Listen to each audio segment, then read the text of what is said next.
when Amsterdam was fluoridated, all the communities around Amsterdam were fluoridated too. Only Haarlem was not fluoridated. And I'm in the south of Haarlem, so half of my practice was fluoridated and the other was not fluoridated. And then at the moment the fluoridation started, I saw the side effects I had learned from Walbot in America. And then I founded this doctors group and they said, we are going to look for the side effects.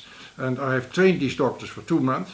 And then they found them in plenty in their own practices. So we said there are indeed side effects, and a lot of them. And that was not just a statement, that was because we had seen them ourselves and we could prove that it was for the fluoridation, because, say, what we had directly after fluoridation were a lot of babies who yelled the whole night and the whole day because they had tummy aches. And this came from fluoridation. But there are a lot of people, a lot of babies who yell for another reason.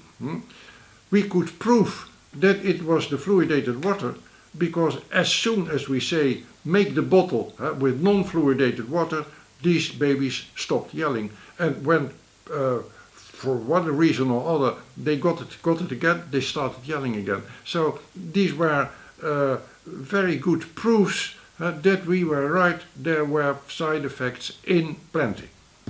So it was scientific proof that convinced them? Absolutely, and we have even proved it with double-blind tests because, well, for me, they weren't so necessary, but there was one very scientific chap and he said, no, we must do double-blind tests. No, well, we have done double-blind tests, and with the double-blind test we got the same result. Okay. One of the things we saw a lot was headache. We saw a lot of tummy aches. We saw we had a colleague working in our doctor's group, and this colleague didn't believe in what he was doing. He said, "Well, I work with you, but I don't think it's so bad." And after a couple of months, he was looking a little bit shady, and I said, "What's the matter with you, Tom?" He said, "Well, for the last 2 months I have had a very nasty stomach ache, and of course he was 65. He was very afraid that he had a cancer." And then another one of the group said, "Isn't this fluoride, Tom?" He said, "No, of course not." I said, "Well, please stop fluoride." And he rang me and said, "Good heavens, it was fluoride." I said, "Of course." And then a month later he rang me up and said, "Has come back, is it fluoride? Because I've been on non-fluoridated water." I said, "Tom, you're going to look back what you've drunk the last 24 hours. And he rang me up, he said, "You know, I was busy with a woman, she was having a child, and I went down to the kitchen and there was non-fluoridated water, and I used to make coffee with it, and later on I heard that some other woman who didn't know what was in the jerry can had thrown the water out and to put new fluoridated water in." That was a spontaneous double-blind test. Did proponents of fluoridation acknowledge your double-blinded experiments, like you said before, showing some people were super sensitive to fluoride in drinking water? No. As a matter of fact, we wanted to know if we began a court case against the government, if this court case would hold water. And then you can do something in Holland, and it is called a valetudinary inquiry. You make a sort of court case that is not valid, but only testing the eyes of it strong enough. So we were up against the attorney from the state, and we came with our proofs, and the attorney of the state was so very astonished about what we have found. He said, I'm not going to fight you." And then we knew that we were very well on the way. When we were fighting fluoridation, we knew quite a lot about it, but not enough. We knew the side effects, we knew the disfiguring fluorosis, we knew all these people with acute complaints. I must say here that when the acute complaints go on for some time, many of them vanish because our bodies get adapted to it. You get into the adaptation phase. And you have the acute phase with dizziness, blurry sight, the stomach aches, eczema, etc.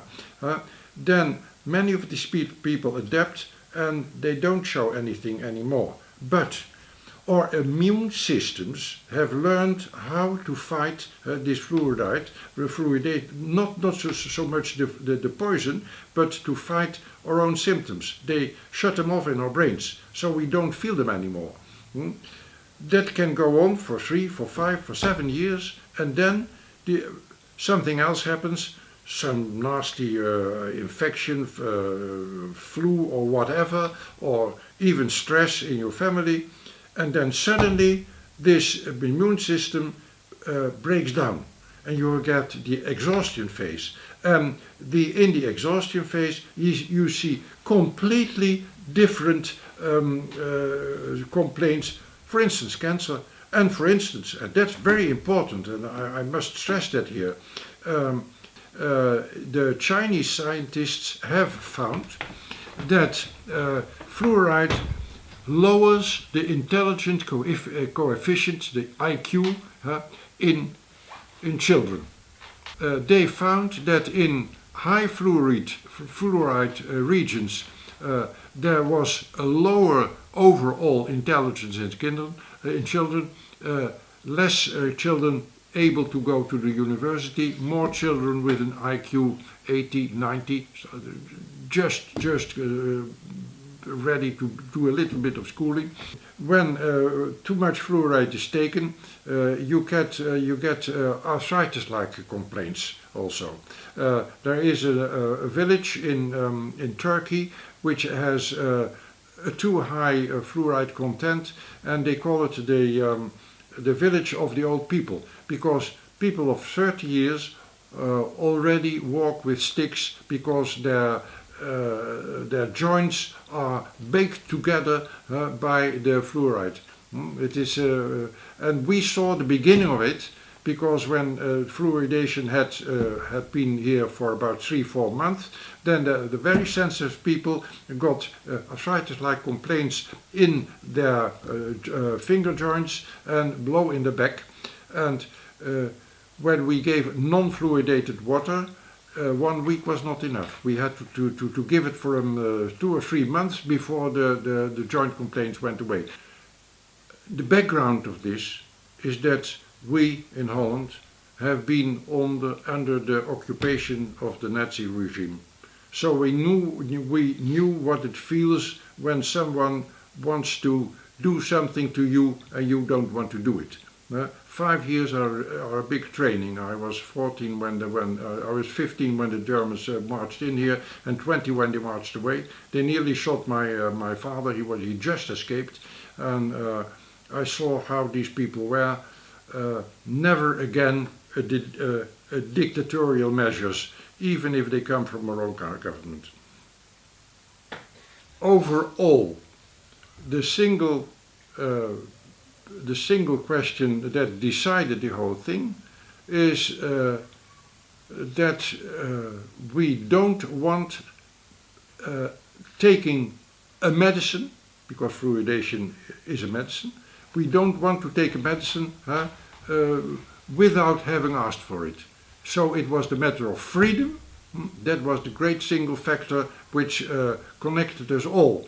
But I think that the direct factor was that I got the Professor Dean Berg from the National Cancer Institute here. I knew him well, and he, together with Dr. Jan Jannes, had found a 10% extra death rate in a great research. And they have attacked these two scientists on a terrible way, but have never proved that they are wrong. And nowadays in Ireland they have found, it was just last year, they found the same extra cancer death rate.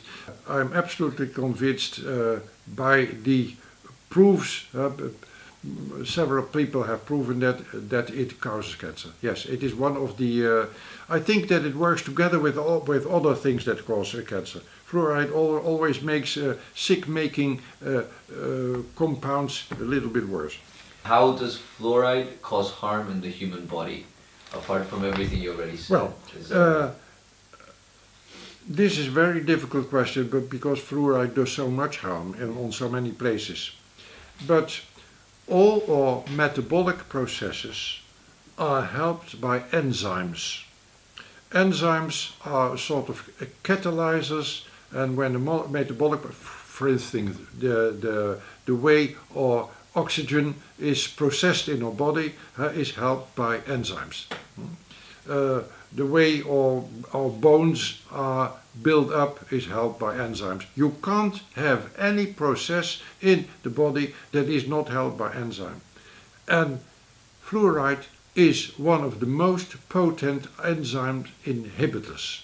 So it inhibits so many places in our body that it is very difficult to, in the beginning to say, you say fluoride gives this and it gives that and it gives that and it gives that, and this is crazy. No, it isn't crazy. When you know that it's a general inhibitor of enzymes which can do harm to all places in the body where enzymes are working. How is fluoridation totalitarian? What is totalitarian? Totalitarian is that there is someone or some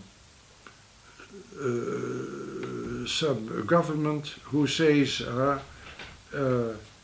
you have to do this and it makes no sense. For instance, you have to cheer every time the dictator comes along, or you have to have the belief the dictator has, or you have to take that into your body, which is not prescribed by a doctor, but is prescribed by the state. As soon as the state is not in balance by democratic votes, but as soon as there's one lording it over you, then you have a totalitarian state. And in fluoridation, there is put a poisonous thing into the water supplies. You can't evade it. Even when you don't want it, you get it. That's totalitarian. And totalitarian is, we have been under totalitarian regime. When you didn't do what the Nazis said, you were either tortured or you went to a concentration camp or you were shot. I have several friends who have been shot. Never give in to a totalitarian state.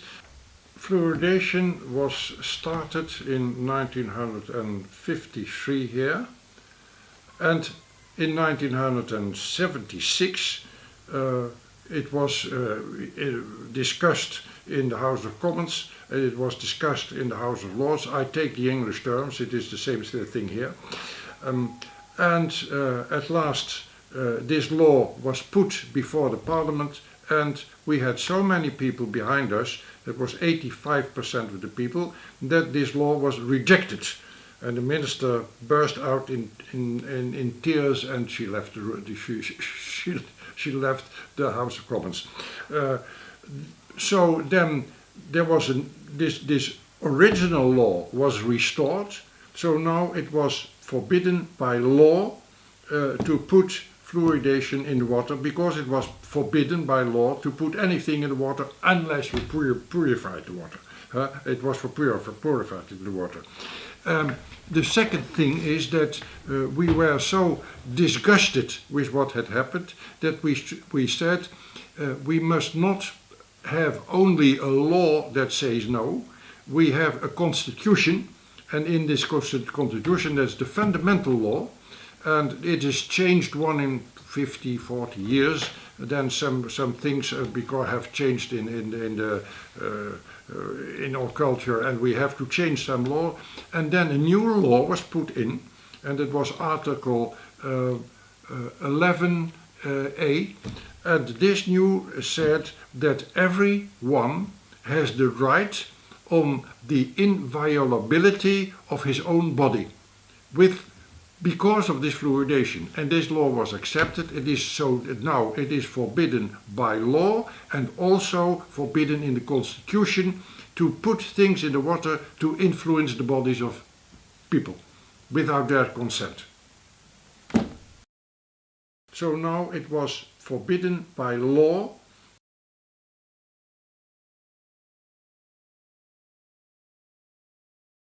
Do you think Israel will stop or at least greatly reduce fluoridation? Well, I've been very busy with Israel. I've been even on there was the main article on the first page of the Jerusalem Post was written by me. Very, very strange. But yes, I think I have heard that I have made real enemies under the two professors in Israel, and when I see how angry they are, I think that we may succeed. Yes.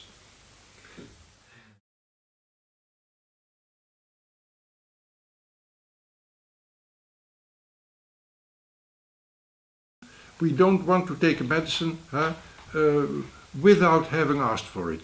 So it was the matter of freedom. That was the great single factor which connected us all.